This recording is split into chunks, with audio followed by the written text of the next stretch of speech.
Baseball. Oh, may bago tayo guys available ito. Charcoal, 21K mileage. Ito, piniprepare na to, sold. Ito, piniprepare na rin, sold. Ito ngayon kukuha din na sold.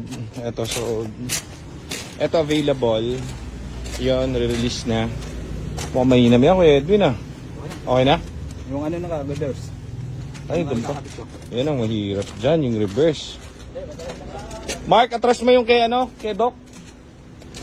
So, meron pa tayo dito sa pending. Yan oh. Tapos mamaya release natin tong Mazda. So, ito yung tip sa tip sa akin at thank you po sa tip sa akin. Napagkamalan yata akong barker sa labas. Sabi na bota na 300, nasa'yo ako. Thank you Lord. Bili tayong merienda ko. Ganda naman ito. Bye. See you on Bicol, baby boy. By Mark Yaquis. Sold by Mark Yaquis. Yeah. Yan ang Ay, dito pala guys.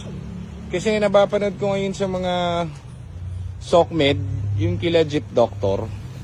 Guys, dito kahit sino, kahit albularyo doctor, dali nyo rito. Pero si Jeep Doctor, repapips natin yan. Kasi sa unang pa lang natin, garahe, pumupunta na yan dun at wala kaming sumablay na unit dyan. So, sabihin nyo lang sa kanya, it's GTA Cars, motherfucker. So, alam nyo na yun. So, any rito, mechanic, pwedeng pumunta at check.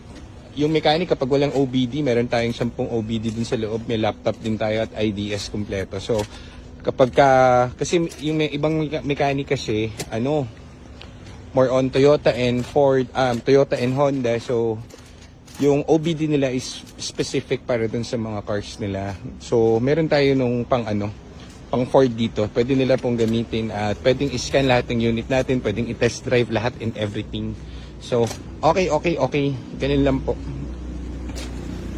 Walang pitik ang mileage. Paano natin pipitikin kahit nga high mileage dito, parang wala na rin bearing kasi nakita niyo yung ginagawa natin. Papalitan yung buong tranny, papalitan yung buong chef park at tawag dito.